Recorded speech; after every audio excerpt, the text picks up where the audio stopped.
next speaker is Dr. Areejit Samal from IMSC Chennai.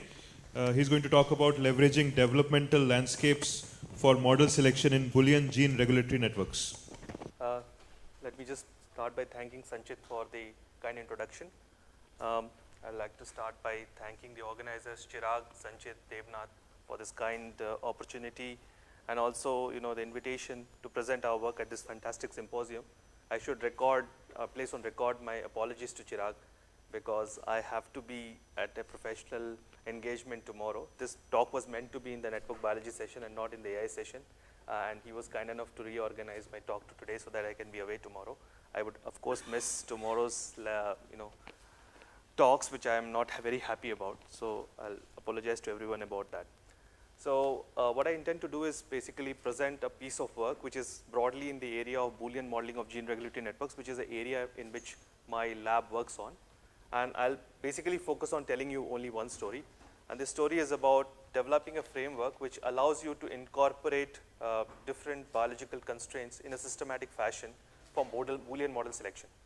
I know the topic is slightly off, so I will spend some time explaining what model selection is in my words it will be. So I'll try to explain what I want to do, and I'll try to convince you that the tools and the methodology that we have developed could be very useful when reconstructing and benchmarking Boolean models, in particular for those which are developed for developmental gene regulatory networks.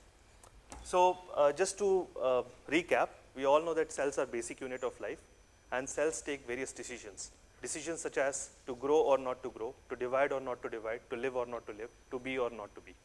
And these critical decisions are primarily mediated through gene regulatory and signaling networks in a cell. Moving on, in a multicellular organism in particular, there are various cell types. These cell types, of course, have the same genome, but they differ in the set of the genes which are expressed. So notably, the steady state expression patterns, they correspond to different cell fates, and they are basically the multi-stable states of the dynamical system associated with the gene regulatory network. So I'm just making a case that it is very important to model the dynamics of gene regulatory networks, especially those with respect to development, if we want to understand these key properties of cellular decision making. So among the different frameworks which are available out there to model the dynamics of gene regulatory network, perhaps the simplest and yet very elegant method which is out there is that of Boolean networks. Boolean networks were proposed for the first time in particular by Stuart Kaufman in two seminal papers in 1969. One came out in Journal of Theoretical Biology and the other in Nature, where he actually proposed this simple framework, which has been then pioneered by him and others for modeling and understanding the design principles of gene regulatory networks. So what I intend to do is that if this is unfamiliar to you, I will take the example of this 5-node toy network in the next few slides to walk you through the basics of Boolean modeling. So a Boolean model essentially has 3 components. So you have to define the nodes, and in the simplified framework, each node which is meant to correspond to a gene or a biological component can be in one of 2 states, 1 or 0. I mean, this is of course an oversimplification where 1 corresponds to active and 0 corresponds to inactive. So if you have n genes in a network, in your Boolean network, the number of states is 2 to the power n. In this example, there are 5 genes or 5 nodes. So the state space is 2 to the power 5 equal to 32. So this is a 5-node network with 16 edges. Each edge is a directed edge. And these directed edges actually signify who regulates whom. In addition, in most of these models also you have the information if a regulation is of positive or negative type, that is activatory or inhibitory type. So you see the positive regulators through these arrowheads and the activators through the blunt edges. So this is the second type of information typically which is there in a Boolean model. And additionally, what is there in a Boolean network is how do you capture the combinatorial regulation of a node by its multiple regulators. If you look at this node x1 in this toy example, it is regulated by 3 other genes, x3, x4 and x5. And the combinatorial regulation of x1 by these 3 regulators is captured through a Boolean function, which is not x3 and x4 and x5. So in a Boolean model, typically you will associate one Boolean function to each node in the network. So these are the 3 important components. Once you specify that, for the dynamics, you have to choose an update scheme. The 2 potential update schemes are synchronous or asynchronous. And for simplicity, I will just go ahead with the synchronous update scheme which is widely used to illustrate what is Boolean modeling. So in this simple framework, time is taken to be discrete, and in the synchronous update scheme, an assumption is made, which may not be always correct, which is that there is a central clock whereby all the nodes get updated at the same time. So say we start with the initial state where all the 5 genes in this toy model are in state 0, then which is the next state it flows into? And this is determined by evaluating each of the functions or the update rules at the nodes. For example, if you look at the function at node x2, the state of x2 at time t plus 1 is given by this function, and if you evaluate this starting from this initial condition, you will figure out that x2 in the next time step will be at state 1. You can do the evaluation for each of the input nodes and you get the next state.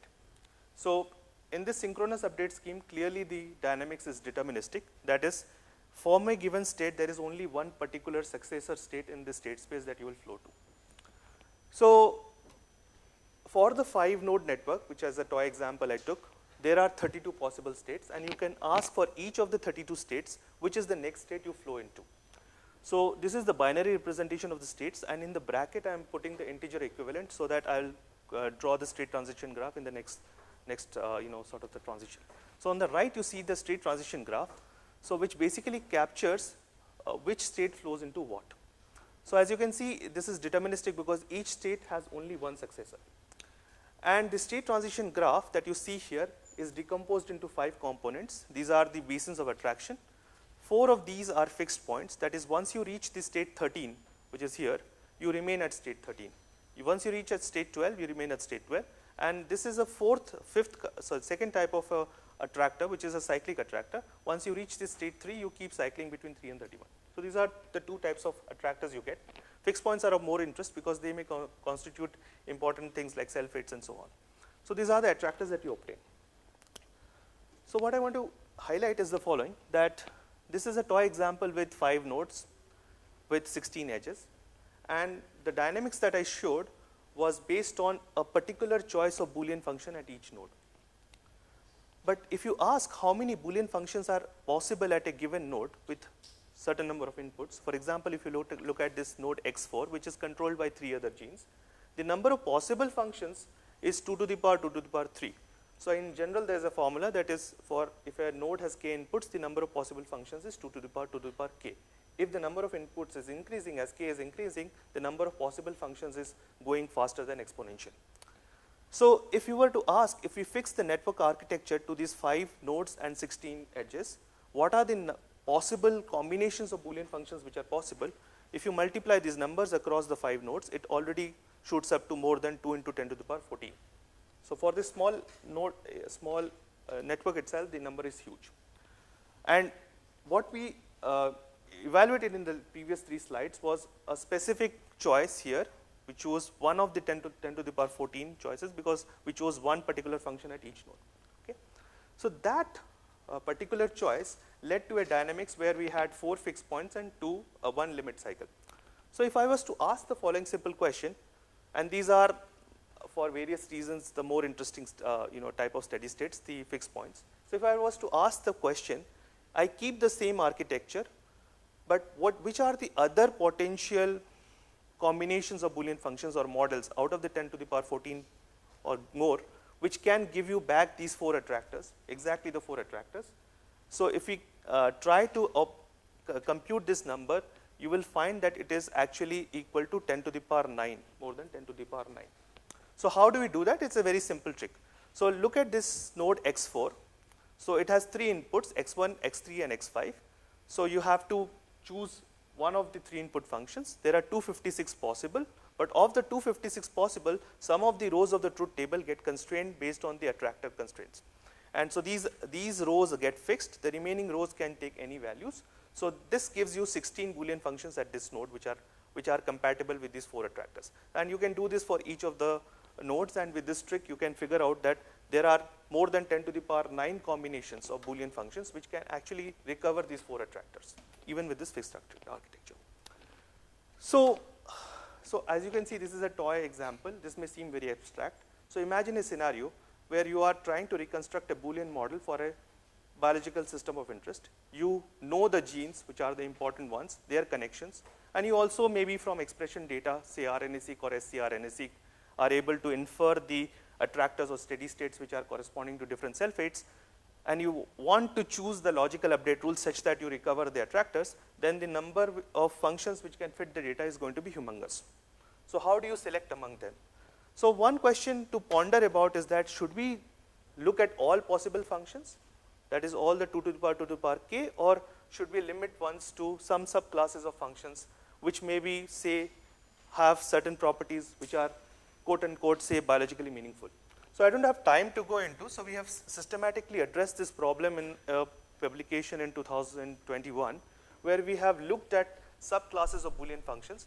These are functions which have been studied in the both gene regulatory network architecture and computer science, which have properties which can be said are sort of biologically meaningful.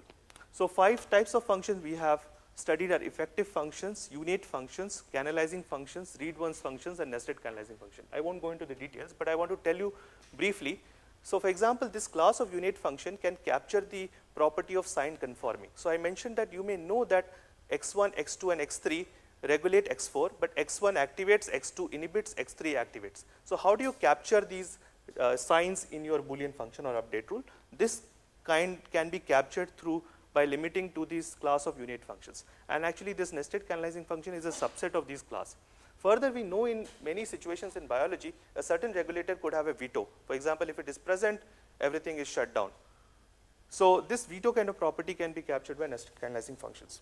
So what we found is that by limiting to these biologically meaningful classes, we find that the number of possible functions is only very small amongst the huge possibilities. For example, at k equal to 5 itself, the number of NCFs amongst the all possible functions, which is a billion functions, is only a millionth. Furthermore, what we find is that we actually created a corpus of empirical data by looking at all Boolean functions which had been assigned to reconstructed models to date. So when we did this work, there were about 88 models of different systems which had been constructed by manual construction. We took all those Boolean functions and checked which class of functions they fell into. The overwhelming majority were this class of functions known as the nested canalizing function. They were preponderant in the real data. And then we asked the question, is there some striking property with this class of functions, why they may be actually overrepresented in real data? So we have answer in this paper, which is that our hypothesis is that from a computer science perspective, they could be the minimally complex or the simplest functions. So we took 2 notions of complexity of Boolean functions from computer science literature, namely Boolean complexity and average sensitivity, and we've provided theoretical proof that this class of functions always minimizes these 2 notions of complexity. So, so one of the design principles that we have found, if I may use loosely the term design principle, is that these class of functions NCFs may be overrepresented in coarse-grained real Boolean models of biological systems. Now the question next to ponder about is that I showed that we had more than 10 to the power 9 possible combinations of functions which can give you the 4 attractors. Can we restrict that space of functions by limiting to the class of functions which is overrepresented in real data? So now if we were to limit in this toy model to only the nested canalizing functions, the NCFs, which are sign conforming in particular to these positive and negative regulations, we find that the number of functions which are possible at each node is only these few. And if you put the attractor constraint that you get back the same fixed points, this is the number. If you take the intersection now, the number of possible models from 10 to the power 9 goes down to 2250. So we have come down by 10 to the power minus 3 in the terms of the number of models which can fit the data. The next question to ponder is, can we leverage any other biological constraints for model selection? And in particular, we were interested in Boolean models of development. So we tried to see if we can incorporate the known constraints associated with the stability of cell states. So here I wanted to say that we wanted to capture the metaphor of Waddington's landscape within the framework of Boolean modeling. So Waddington viewed differentiation or the development of a zygote as a ball rolling down a landscape. So states which are less stable are at higher altitudes, while states which are more stable are at lower altitudes. So you can view the different cell states as multi-stable states of a dynamical system, and different cell state transitions can be incorporated within the landscape through edges. So for example, these solid arrows confer to trajectories which are more probable transitions because you are going down the hill, while the dotted sort of edges are basically the less probable stage. So if you can view this as stem cell, and these are differentiated cells. So the idea is that if you have a Boolean model of development, then your model should be such that your the state corresponding to stem cell should be less stable, while the states which are differentiated should be more stable. So is that actually captured in the reconstructed models to date is what I want to address. So before I address that, I mentioned this framework of Boolean modeling with synchronous update scheme. So one thing to remember is that in the synchronous update scheme, we obtained these basins of attraction which are disconnected from each other. So if you were to model cell-cell transitions, you cannot actually transit between different basins of attraction because it is deterministic. So in 2016, we basically with Sui Huang, we developed a modified framework which allows within Boolean modeling to study cell-cell transitions, where we, to this deterministic component, we added a small stochastic component where certain genes can switch due to intrinsic or extrinsic noise, which can allow you to transit between the different basins of attraction, and this gives you a state transition graph, which is an ergodic Markov chain. And this actually then allows you to study cell-cell transitions within the Boolean models. Thereafter, what we proposed in 2016 was a quantity known as the mean first passage time, which actually we incorporated from statistical physics, which can be used to capture the relative ease of transitioning from one cell state to other. So essentially what we can do is that within the Boolean model, with this stochastic component incorporated, we can try to compute this mean first passage time. So if the mean first passage time is less between, say, transition to 8 to 12, that means that it is an easier transition. If it is longer, then it is a difficult transition. So basically now with the stochastic component and with the mean first passage time, we can now impose the constraint of sort of relative stabilities between different cell types. So here we know that state 8 is the most stable, state 12 is least stable, less stable than 8, 13 is the least stable, 19 is in between 12 and 13. So all these pairwise, sort of relative stability constraints can be imposed on the model. So now, in the meanwhile, after our work in 2016, there have been other measures which have been proposed for computing relative stability within the Boolean framework. There are 5 further measures. One actually simplest measure which works very well in practice is also to just look at the size of the basins of attraction.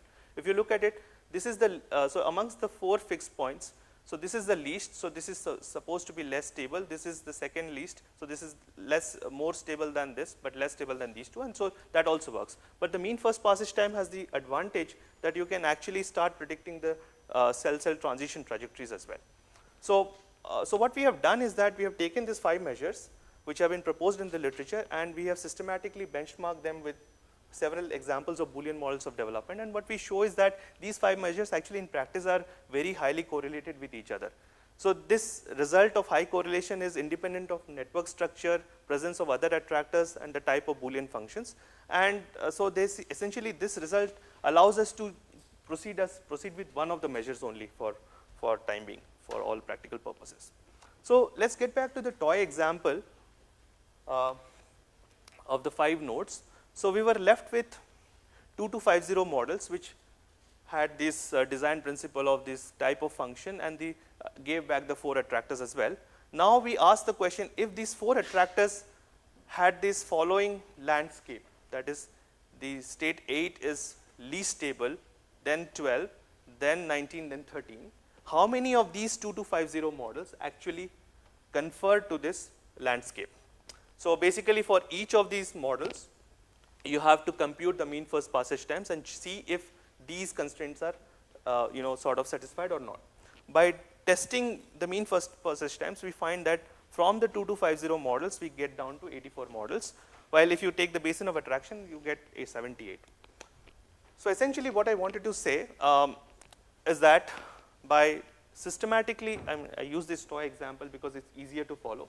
You can first put in the attractor constraint, you can then put in the type of function constraint and then impose the landscape and get down to much fewer models starting from the 10 to the power 9, which gave back you the same steady states. Now, so in the last 5 to 6 minutes, what I want to do is that I want to take a serious case study. So what we have done is that I won't go into the details of the root development models that we analyzed. So we particularly focused on root development models because the group of Alvarez-Boulia, they have actually constructed models over a period of about 15 years. They have constructed increasingly detailed models starting from 2010 for root stem cell niche development. And so over the years, you expect that these models constructed by the same group would have improved and captured more biological realism over the time. So their first model, which they published in 2010, basically had 9 genes and they captured these 4 attractors. The QC is the least supposed to be least stable. That's the kind of a stem cell. And so what we checked is that if you check the fixed network architecture, you put the attractor constraint of these 4 sort of fixed points. You constrain to the type of functions because they actually happened to have chosen these functions as well. You get 1 to 75 possible models which fit the data. And if you were to restrict that these 4 should only be the attractors, then you get only 170 models. And so here I want to just digress a bit. I wanted to mention that this mean first passage time has another advantage, that for the 4 cell types that you have, you can compute the transition between each cell type. So with mean first passage time, this is kind of a directed graph, but this is a weighted directed graph. That is, the transition rate from QC to CEP1 is not going to be the same as the reverse. Now starting from this directed graph, you can actually try to predict a lineage tree as well by using the concept of minimum spanning arborescence. For those in computer science, it's just the directed analog of minimum spanning tree. And from this graph, you can get different topologies. For the for these 1 to 75 models, okay, we computed these mean first passage times and then computed from that the minimum spanning arborescences, and we got these different topologies of the lineages.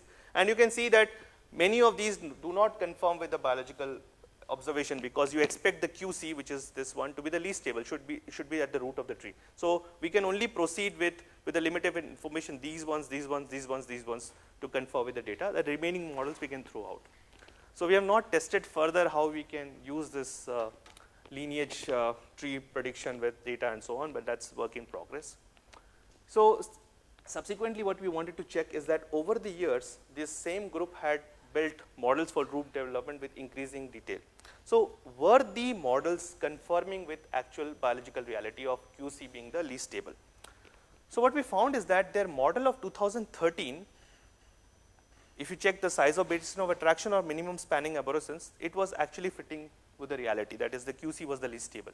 So for those in the audience, we work with plant biologists. They actually cannot tell, they only can tell that QC is least stable than the other 3. Between the other 3, which is supposed to be stable or less stable and more stable, they don't know actually. So we only have limited data. Based on limited data, these fit. Again, 2017 model fits, but the latest model actually doesn't fit. If you see, the QC is more stable than CE1. So here I want to just say that all the models of development in the Boolean space which have been built to date have never taken into this constraint into account. And we have also tested other Boolean models which have been reconstructed. They actually fail this test. So the stem cell may not be really stable, for example. So, so then we asked a very simple question. Can we correct the 2020 model? I mean, this was not supposed to happen, but we gave it a try. Can we correct the 2020 model such that it recovers the correct ordering by just changing the logical update rule, by keeping the network structure fixed? And for that, we have developed iterative greedy algorithm. This is a heuristic.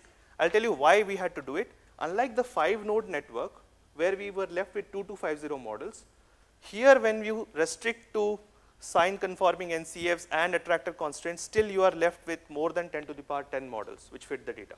So there was no way we could have checked each of them.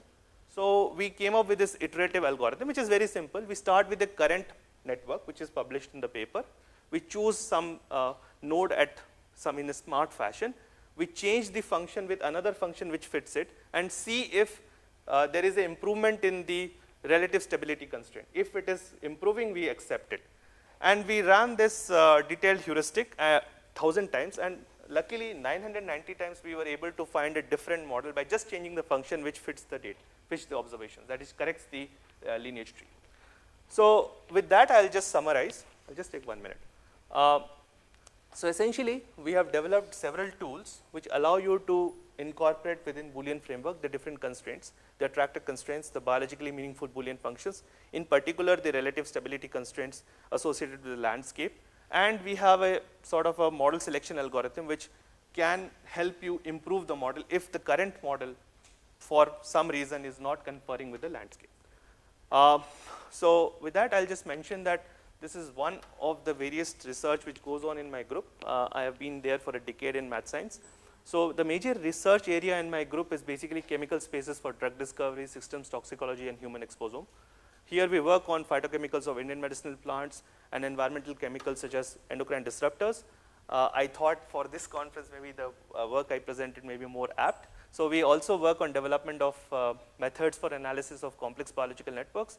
I presented Boolean modeling. Another activity is basically sort of developing measures for analysis of networks inspired by discrete geometry, in particular for networks and higher order networks such as hypergraphs. We also work a bit on systems modeling of metabolism and protein excretion systems, and we also support some experimental groups when they have data and they would like some hypotheses to be generated using analysis within the context of networks for mechanistic studies. So 3 of my students actually have posters on the exposome work. I request you to stop by and give critical feedback on our work, and I will be happy if you give us feedback on what we have been doing in other space. With that, I'd like to thank my present and past students and collaborators. They are the reason I'm continue to be interested in science, and various funding agencies which have supported over the years. And lastly, the work I presented, it was driven by 2 of the PhD students, Ajay and Priyatosh, and was done in long-standing collaborator of mine, Olivier Martin in Orsay, France. So this is the published reference, and all the codes are available in this GitHub repository. So thank you for your time. If there is time and chair permits, I can take questions. Thank you, Areejit, for the wonderful talk. Any questions? Yeah, Mukul. Really interesting. You went over how you did the stochastic transition very quickly, so it's just a technical question. When you finish doing the entire analysis and get first passage times, I guess it's not that you get like detailed balance, right? You just get transition rates, but they may not satisfy, or they probably won't satisfy detailed balance. I have to get back to you. So on that one, but so this matrix is a stochastic matrix. Yeah, that's okay, fine. where the columns are sum up to 1, but I'm not sure if we get detailed balance. So in the greedy algorithm, we are not guaranteed detailed balance for sure. That's just a heuristic which worked for sure. Yeah.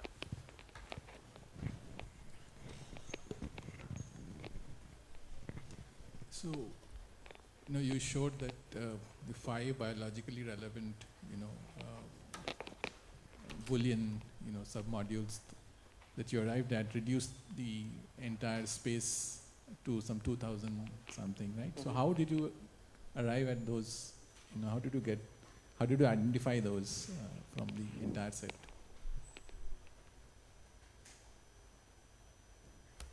Oh, sorry.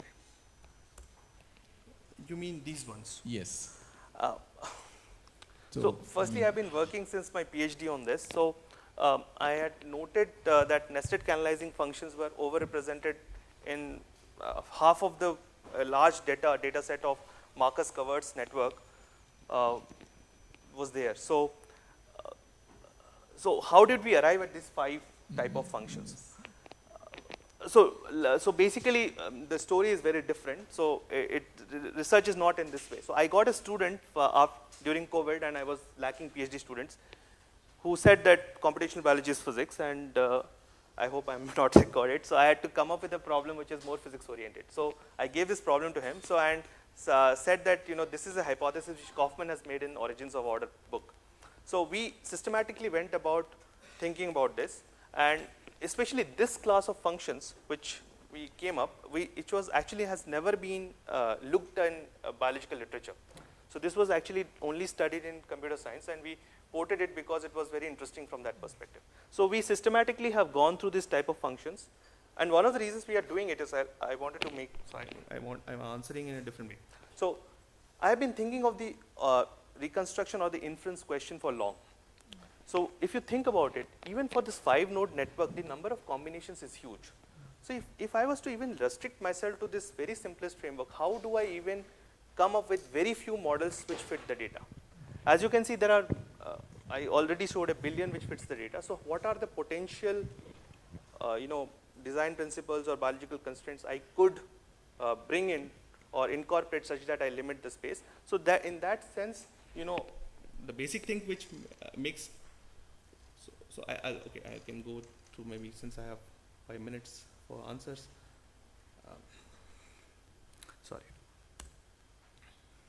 So this property is very simple. So basically you are demanding that each input should have some effect on the output. It turns out that there are very few functions which are not of that type in computer science. So that is, you may actually change x1 in a Boolean function, but that has no effect on the output. So I mean, that makes no sense in biology. So funnily, what I can tell you is that there have been Boolean models constructed to date. There are 210 Boolean models constructed to date by different groups on biological systems. And they have ended up actually assigning such functions in reconstructions, manual constructions. So these are clear errors. So you want to just not avoid such functions. We can agree. Then of course, there are many instances we know that certain transcription factors activate, certain transcription factors inhibit. So we need to capture that in a function. So this is the class of function that does it. We also know that things like sigma factors are there. You need a sigma factor to be there in bacteria for transcription to occur, right? So that is a veto. So what can do veto? The veto can be done by this and nested canalizing functions. So I mean, that's the simple answer. You can think of from the building blocks which are the types of functions or what are the types of constraints you want to bring in, and these functions actually capture those. So did you try to validate that you have not missed out any function? We have worked on a few other classes of functions also. Especially there is a class of functions called chain functions which was proposed by Ron Shamir, the famous computer scientist. So we have also looked at it. So they also turn out to be overrepresented in data. Now a key question which emerges is that so this is the important result. So in this paper, we essentially collected all models which had been constructed to date by manual reconstruction and looked at the functions. Which class of functions was overrepresented? We showed overwhelmingly that this class is overrepresented in real data. Now, what I will submit to this audience is that just human mind, that it goes for the simplicity, or is that really the actual biological reality? Because this is anyways a coarse-grained framework. So, thank you. Sir, just one small question. yes, please. So, like you talked about this Arabidopsis thaliana. So, even I model on plant cell metabolism. So, when there are other approaches to model, why is this approach being used? Because in the last in 2020 also, you said the model was not able to predict accurately. So, what's so what I wanted to convey to you is that when these models have been constructed, the Boolean models in particular, I have not worked much on the, let's say, differential equation models. The authors have completely ignored this as a constraint. Okay. So this paper never mentions that we capture this property. So actually in 2016, when with Sui Wang we developed this sort of a framework, because that was the time, 2014 I was working in ISP, that was the time when IPS cells were, people were thinking of increasing the efficiency of IPS cells. So that is the time we started working on this. On the side, I was working on the side. So most people, when they did Boolean modeling, because their framework was not there to do cell-cell transitions, so they have never checked if you capture the landscape or not. Okay. So that's the reason. So this has not been accounted for by the people who construct the models at all. Okay. That's my answer. I have checked. We have checked other models also published in other contexts. Most of them fail actually. Okay. So one of the messages is that you can use this framework to impose this constraint and align your model more with the realistic observations. Okay. Any other questions? I think we have time for maybe one or two more. One question. Okay.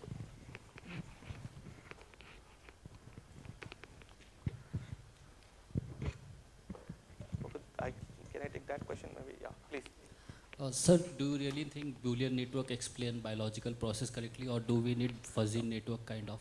It's an oversimplification, but you know, when there is paucity of data and we want to go towards genome scale and not limit ourselves to, of course, these are also smaller things, but the aim is to go towards genome scale, right, models or wholesale. Then what is the modeling framework which is most amenable in the paucity of data? I think Boolean network is there attractive. So we have to see what is at hand. So if we had all the information, then this is not the right thing to do. But in the paucity of data, it's still an attractive framework. If I can ask a second question. Yes, please. So you've shown that these types of functions are overrepresented, and Yes. it's a statistical fact. Yes. But you could ask why, Huh. and the answer could either be that molecularly these are easier to implement, or it could be that evolutionarily they're easier to find. So which one of those two do you think it is? So we have provided so we have a theoretical proof based on computer science that, I mean, we use a very beautiful proof in this paper to show that for a given number of inputs and given bias, that is the number of ones in the output vector, this set of functions, regardless of any number of inputs, minimizes average sensitivity and Boolean complexity. This is a theoretical proof we have shown in the paper. The question you are asking is something we really ponder about. So think about things what Ulrich Gulland and others have done. We are thinking about if we could simulate on those sense and see if NCFs come out as overrepresented in that. So that's something we were thinking about for sure. Okay, let's thank Areejit for the wonderful illuminating talk.